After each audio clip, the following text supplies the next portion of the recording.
ये है कि जब आज में लाखों का फासला हो उसको लेके हजारों में लाके टिका दिया और नहीं पार पड़ी हो फिर भी तो वो जीत गया है, जबकि सरकार कह रही है कि हमने सीईटी करवा दिया, सीईटी का रिजल्ट भी आ गया। नहीं एग्जैक्टली कौन सी कैलकुलेशन है भाई वो ये तो बता दो यार, हम भी इतने दिन हो गए चक्कर काटते हुए, हमें भी नहीं पता लगा। जैसे एक प्रदेश अध्यक्ष की जो सीट आनी थी उसके ऊपर आपका नाम जो है ना अग्रणी था, लेकिन अंत में पार्टी का कुछ और ही फैसला आ गया। इस यूनिवर्सिटी के अंदर मेडिकल कॉलेज भी होगा और एक सेंट्रल स्कूल भी होगा। जी कहते थे कि ईवीएम हैक हो रही है, आप कह रहे हैं कि वोट चोरी हो रहे हैं। रास्ता जो महेंद्रगढ़ से मानेसर जोड़ने का और एक आईएमटी खुडाना के अंदर, ये हमारे टाइम पे प्रस्तावित था। अगर कोई आदमी कंसर्न मिनिस्टर है और अगर वो अपने मंत्रिमंडल के तहत आने वाली चीज़ का समाधान नहीं कर सकता तो ये तो एक तरह से नाकामयाबी है। वर्तमान में प्रदेश अध्यक्ष हैं कांग्रेस से राव नरेंद्र जी, इनके साथ किसी प्रकार की कोई नाराजगी? चुनाव से पहले एक बार 15-20 हज़ार आदमी का इकट्ठा करके डी ग्रुप के अंदर वैकेंसी निकाल देंगे, फिर कहेंगे कि हमने देखो डी ग्रुप में भर्ती कर दी है। अरे भैया डी ग्रुप के अलावा भी नौकरियां हैं। जमाने की रफ्तार से 2 कदम आगे चलें। मेरी बार एसोसिएशन पूरी कोशिश करेगी। हमने वाईफाई करवाया है पूरे बार एसोसिएशन कैंपस में। हेलो फ्रेंड्स, कैसे आप सभी? मैं Shamsher Kaushik, India news point पर आपके समक्ष एक बार फिर से उपस्थित हूँ। साथियों, जैसा कि आप जानते हैं कि समय समय पर हम आपको अपने क्षेत्र से जुड़ी खबरें दिखाते हैं और इंटरव्यूज़ भी। आज खास तौर पर हमारे साथ जो हमारे इस शो के अंदर मेहमान हैं वो पूर्व में 4 बार जो हैं महेंद्रगढ़ विधानसभा से विधायक रहे और महेंद्रगढ़ विधानसभा क्या पूरी महेंद्रगढ़ और भिवानी लोकसभा से जो प्रत्याशी रहे, रावदान सिंह जी हमारे साथ मौजूद हैं। इनसे खास बातचीत करेंगे। आप बने रहिए हमारे साथ इंडिया न्यूज़ पॉइंट पर। चलिए आपको बता दूं कि जहां हम बैठे हैं, ये आप एक बार पीछे दिखाएंगे तो ये जगह है बार एसोसिएशन नारनौल और यहाँ पर एक शानदार कार्यक्रम हुआ था आज। और आज जो है रावदान सिंह जी का यहाँ पर एक अभिनंदन कार्यक्रम था और इसके अंदर काफ़ी बड़ी संख्या के अंदर जो है यहाँ पर वकील जो साहिबान थे सारे के सारे मौजूद थे। इनका काफ़ी अच्छा जो है ना आप तस्वीरों में देख रहे होंगे कि स्वागत और सम्मान किया गया। और उसके पश्चात अब हम यहाँ पर जो है बार एसोसिएशन के प्रधान जो संतोष सिंह जी हैं, इनके कार्यालय में यहाँ पर मौजूद है, बातचीत कर रहे हैं। बने रहिए हमारे साथ। जी स्वागत आपका इंडिया न्यूज़ पॉइंट पर। धन्यवाद। क्या कहेंगे, कैसा आज ये कार्यक्रम रहा और आज ये जो अभिनंदन कार्यक्रम था इसमें आप पहुँचे, क्या कुछ? बहुत ही अच्छा कार्यक्रम रहा। आप खुद इस बात को देख रहे थे और सभी वकील साथियों ने, मेरा वैसे भी क्योंकि एक मेरी फ्रेटर्निटी की बात है, मैं खुद वकील होने के नाते सभी भाइयों से एक मन का लगाव रहा है। और जो लोग मेरे साथ वकालत करके आए थे, एलएलबी करके आए थे, वो और उसके बाद के नौजवान पीढ़ी के जो नए युवा वकील हैं, उन सब ने मिल करके पूरी बार वहाँ पर उपस्थित थी। पार्टी लाइन से ऊपर उठ करके सब लोगों ने अपने विचार भी व्यक्त किए और सारे लोगों ने बड़े मतलब एक तरह से गर्मजोशी के साथ स्वागत किया। मेरे पास शब्द नहीं है जो उनका मैं धन्यवाद कर सकूं। विशेष तौर पे बार के प्रधान और उनके पदाधिकारी, उन सब का। तो इसमें सारे भाई शामिल होकर के उन्होंने आज बहुत दिनों के बाद में उनकी मांग थी कि आपको आओ, मैं आया और उन्होंने जो मान सम्मान दिया वो वाकई में काबिल तारीफ था। आप तो सेम परिवार से आते हैं, कहीं ना कहीं आप भी कानून के जानकार हैं। हाँ बिल्कुल। तो ऐसा महसूस हुआ जैसे आप अपने परिवार में आके बैठे हैं आज? बिल्कुल महसूस हुआ जी। अच्छा, अब थोड़ा सा राजनीतिक सवालों पर चले जाते हैं। हाल फिलहाल ही जैसे एक प्रदेश अध्यक्ष की जो सीट आनी थी उसके ऊपर आपका नाम जो है ना अग्रणी था, लेकिन अंत में पार्टी का कुछ और ही फैसला आ गया। देखिए, फैसला हाईकमांड का है। जो फैसला हाईकमांड कर देती है, हम अनुशासित सिपाही होने के नाते राहुल जी के एक तरह से हम ये बात को मानते हैं कि जो फैसला उन्होंने ले लिया वो ले लिया। तो अभी जैसे कुछ वोट चोर गद्दी छोड़ इस तरह के जो कार्यक्रम होते हैं उसमें भी आपकी अनुपस्थिति नजर आती है? नहीं, ऐसा कुछ नहीं। आपको ध्यान होना चाहिए, वोट चोर गद्दी छोड़ सबसे बढ़िया महेंद्रगढ़ में सबसे पहले शुरुआत की गई थी। उसके बाद मैं इसी संगठन सर्जन अभियान के माध्यम से, मुझे राजस्थान पहले तो उत्तराखंड में जी उधम सिंह नगर में मेरी ड्यूटी थी और उसके बाद में 12 और जो झालावाड़ राजस्थान के 2 ज़िले हैं उनके अंदर मेरे को ऑब्जर्वर बनाया हुआ है, वहाँ मेरा काम था। तो 15 दिन जो है ना वहाँ लगे। तो वहाँ इलेक्शन भी था, जो हम 12 का वहाँ का जो अंता का चुनाव था, वो चुनाव बाई इलेक्शन जीतते हैं जी। तो वहाँ होने के नाते यहाँ पीछे से कोई कार्रवाई हुई होगी, मुझे इस बात का पता नहीं। तो अभी जो वर्तमान में प्रदेश अध्यक्ष हैं कांग्रेस से राव नरेंद्र जी, इनके साथ किसी प्रकार की कोई नाराजगी? नाराजगी किस बात की? नाराजगी पार्टी के अंदर है, पार्टी के डिसीजन से नाराजगी के यहाँ जो है ना, जो कद है, जो हाईकमांड ने फैसला कर दिया वो हाईकमांड का फैसला उचित है। जो मैं समझ सकता हूँ कि हाईकमांड के आगे तो हमारी कोई वो नहीं, अनुशासित सिपाही होने के नाते तो ये है जो फैसला कर दिया ठीक है। जी।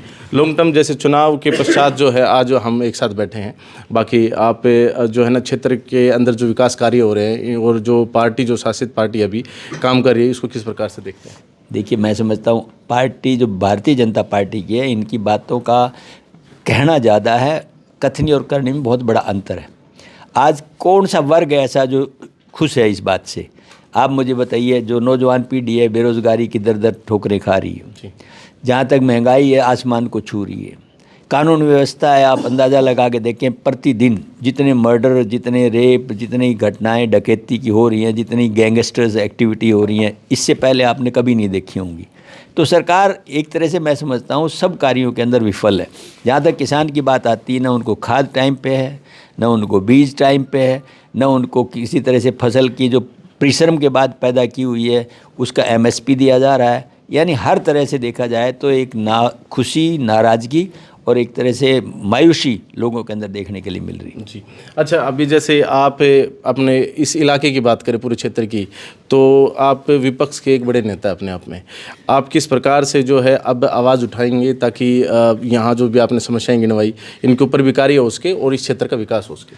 बिल्कुल, अभी विधानसभा का स्तर चल रहा है तो लीडर ऑफ अपोजिशन जो भूपेंद्र सिंह हुड्डा हैं, सारे विधायक अपने अपने क्षेत्र की समस्याएं लेकर के पहुंचेंगे और प्रदेश में होने वाली हर जो गतिविधि है उसको ध्यान करते हुए सरकार के खिलाफ प्रदर्शन करके उसको ये जताने का प्रयास करेंगे कि सरकार नाकामयाब है, सरकार की कथनी और करनी में अंतर है और ये सरकार तीसरी बार एक तरह से वोट चोरी से बनी हुई है। लोगों का मतदान और लोगों का मन कांग्रेस के प्रति था, लेकिन सत्ता किस तरह से बनी इस बात का राहुल जी ने उल्लेख कर दिया है, जो न केवल हरियाणा का बल्कि सबसे पहले शुरुआत बेंगलोर से की और उसके बाद महाराष्ट्र, फिर हरियाणा के बारे में बता दिया है। बिहार उसका लास्ट एग्जाम्पल है जो आपके सामने है। जी। अच्छा, एक सवाल और ले लेते हैं जो आपके भाषण से जुड़ा हुआ। आज आपने जो भाषण दिया उसमें आपने सेंट्रल यूनिवर्सिटी का जिक्र किया, उसमें आपने किसी साथी ने ये भी कहा कि महेंद्रगढ़ से कोई दिल्ली के लिए आप सड़क बनाने की एक योजना सिरे चढ़ा रहे थे लेकिन वो अभी तक चढ़ नहीं पाई है, और साथ में आपने जो वहाँ पर मेडिकल और वहाँ जो सैनिक स्कूल इस तरह की कोई बात बताई,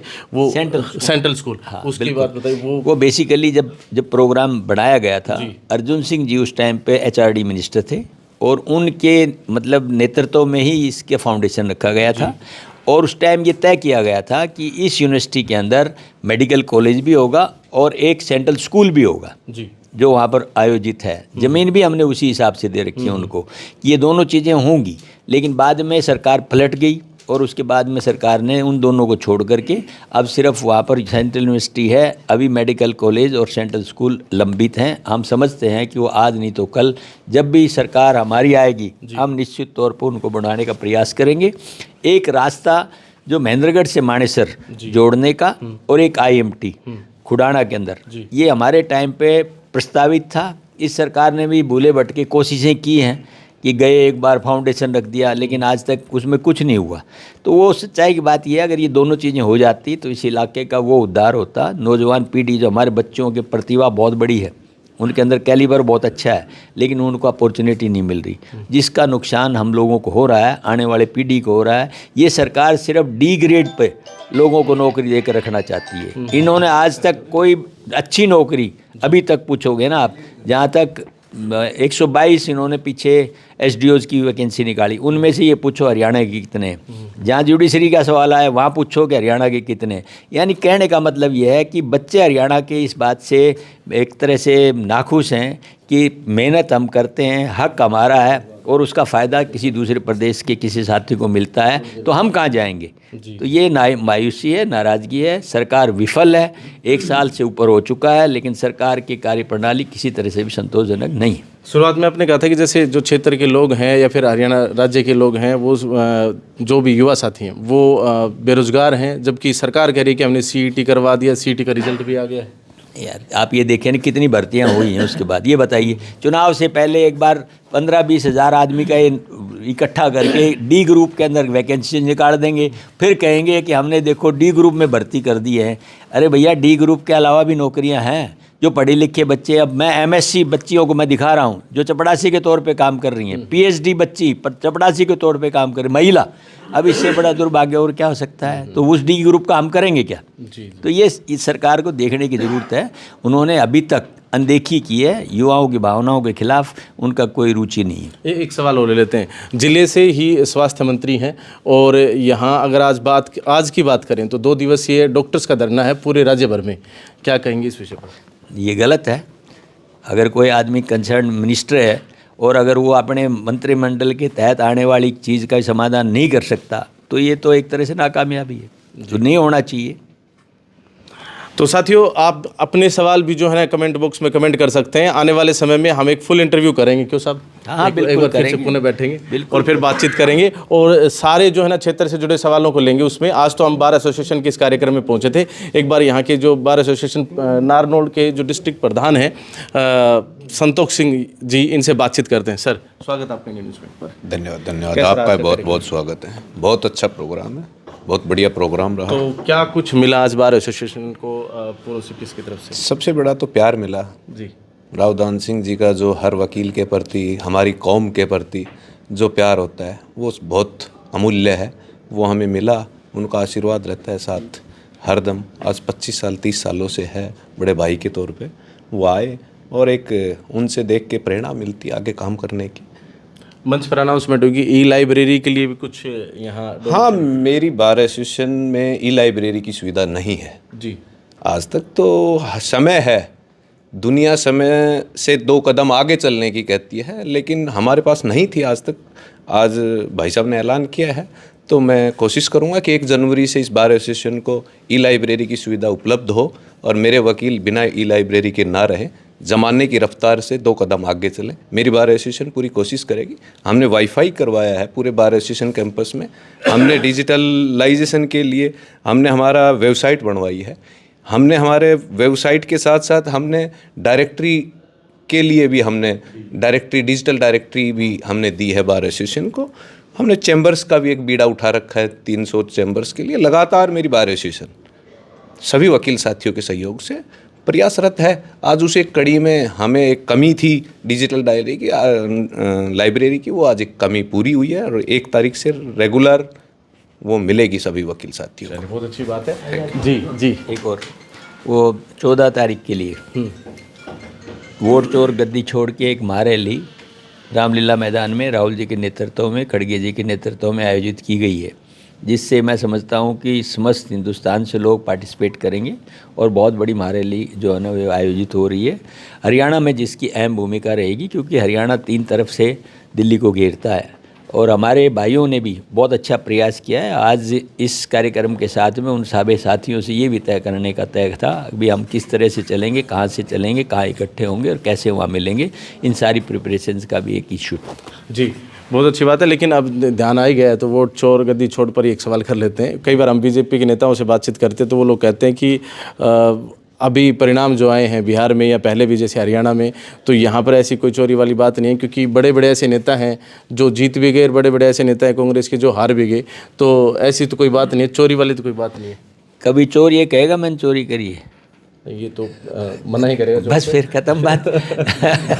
लेकिन ऐसे बड़े बड़े एग्जाम्पल हैं कि जब कांग्रेस किसी सीट से जीत जाती है, जैसे सांसद लेवल के जो चुनाव थे तो 5 सीटें यहाँ से जीती भी तो थी। जीतने का ये है कि जब आज में लाखों का फासला हो उसको लेके हजारों में लाके टिका दिया और नहीं पार पड़ी हो फिर भी तो वो जीत गया। बाकी जो थोड़े मार्जिन से जीतने वाले आदमी हैं, किसी का 5,000 4,000 6,000 7,000 का फासला है उसको डाउन कर देते हैं वो लोग। और उन्होंने अपने सिस्टम से बैठा रखा है। जब खुद मुख्यमंत्री महोदय ने कहा कि सब व्यवस्थाएं हमने ठीक कर दी हैं, अपने चुनाव की घोषणा से पहले, रिजल्ट डिक्लेयर होने से पहले कहा सब व्यवस्थाएं ठीक कर दी हैं।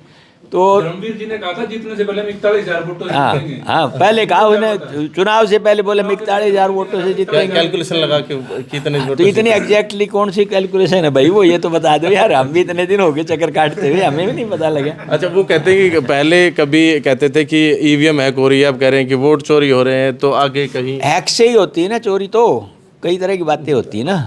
हैक होगा तो ही चोरी होगी। अच्छा, इस पर जो आपने अभी बताया, इस पर नई दिल्ली रामलीला में प्रोग्राम है। हाँ, रामलीला प्रोग्राम ये है कौन सी डेट को रहेगा? 2 बजे 14 तारीख को। 14 तारीख। हाँ, सभी मेरे साथियों से जो भी आपके इसके माध्यम से सुन रहे होंगे उनसे अपील है कि ज़्यादा से ज़्यादा संख्या में पहुँचे, उस रैली को कामयाब करें। और बड़े उत्साह के साथ में लोगों में मैं देखने के लिए मिल रहा हूँ, रुचि बन रही है। चलिए, बहुत बहुत धन्यवाद। चलो, और साथियों आप सभी का भी पुनः धन्यवाद, आपने इतना समय दिया। और ऐसे ही और इंटरव्यूज़ और खबरों के लिए हमें फॉलो करते रहिए। बाकी आज का जो इंटरव्यू है, साक्षात्कार है, आपको कैसा लगा? पूरी कवरेज भी जो हमने आज बार एसोसिएशन नारनौल की वो आपको कैसी लगी? कमेंट बॉक्स में अपनी राय देकर अवश्य बताएं। इस तरह के और सकारात्मक खबरों के लिए, इंटरव्यूज़ के लिए बने रहे हमारे साथ। इंडिया न्यूज़ पॉइंट पर बहुत बहुत धन्यवाद। जय हिंद, जय भारत।